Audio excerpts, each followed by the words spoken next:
যদি এই স্টকটা ইনভেস্ট করতেন মে 2021 সালে এবং মাত্র 2024 সাল পর্যন্ত রাখতে পারতেন, তাহলে আপনার ইন্টারেস্ট অ্যামাউন্ট কত টাকা রিটার্ন পেতেন আইডিয়া আছে কোনো? 7,000%-এর বেশি, 7,128% মোটামুটি রিটার্ন পেয়ে যেতেন। অর্থাৎ যদি আপনি 1,00,000 টাকা এই মুহূর্তে সেই সময় দিয়ে ইনভেস্ট করতে পারতেন, তাহলে আপনার 1,00,000 টাকাটা কত গুণ হতো জানেন? যদি 6,000% ধরেও নিই, 6,000 7,000-এর জায়গায় 6,000%, তাহলে 1,00,000 টাকা ইনভেস্ট করলে আপনার টোটাল রিটার্নটা আপনি পেতেন, শুধু 6,000% রিটার্ন ধরলেও 60,00,000 টাকা পেতেন।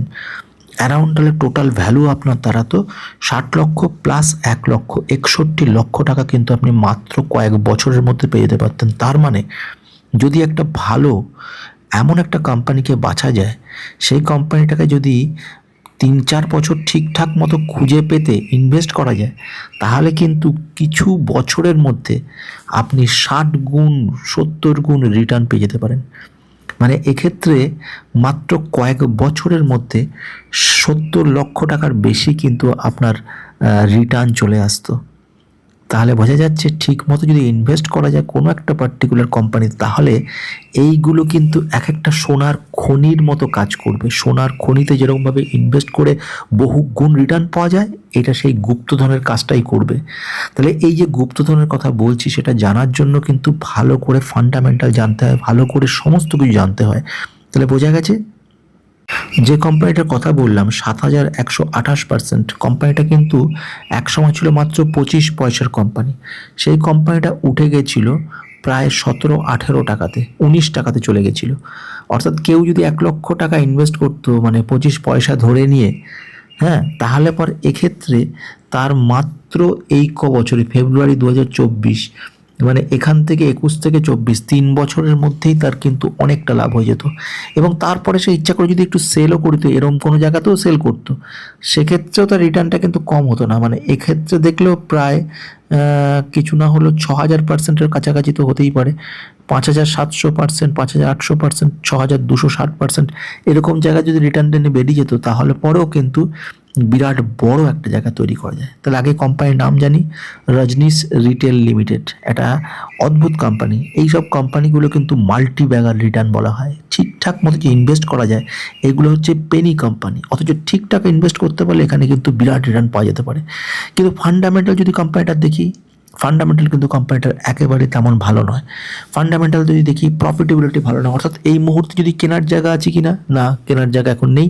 কি করে বুঝছি? ফান্ডামেন্টাল দেখি। কিন্তু যদি এটা আগে ট্র্যাক করা যেতে পারতো, যখন 20 পয়সা, 25 পয়সা, 30 পয়সা, তাহলে কিন্তু অল্প কিছু রাখলেও সেটাতেও, মানে কেউ যদি 1,000 টাকাও রাখতো, সেক্ষেত্রেও কিন্তু তার 60 গুণ 70 গুণ দিয়ে দিতে পারতো।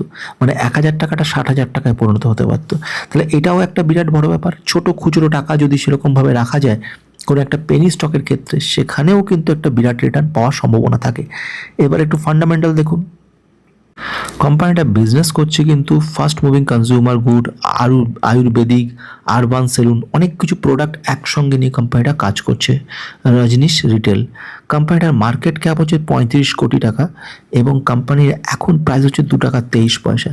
কিন্তু যেটা নেগেটিভ ব্যাপারটি, এই মুহূর্তে কেনার সিচুয়েশন নেই, সেটা হচ্ছে কিন্তু অপারেটিং প্রফিট।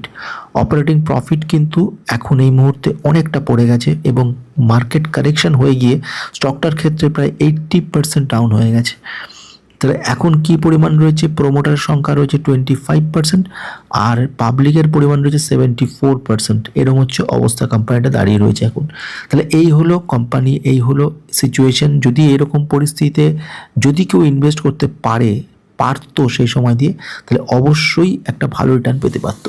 তাহলে আমাদের কাজ কি হবে? ফান্ডামেন্টালটা ভালো করে জানা, চ্যানেলটা সাবস্ক্রাইব করে রেখে দেওয়া, যাতে ভবিষ্যতে বড় বড় মাল্টিব্যাগার কোম্পানিকে নিয়ে কথাবার্তা বলবো এবং ডেটা অ্যানালিটিক্স নিয়ে যখন এইসব ব্যাপারগুলো আমরা বুঝতে চেষ্টা করব, বুঝে বের করব, তখন কিন্তু আমরা একটা ভালো রিটার্ন পেতে পারবো।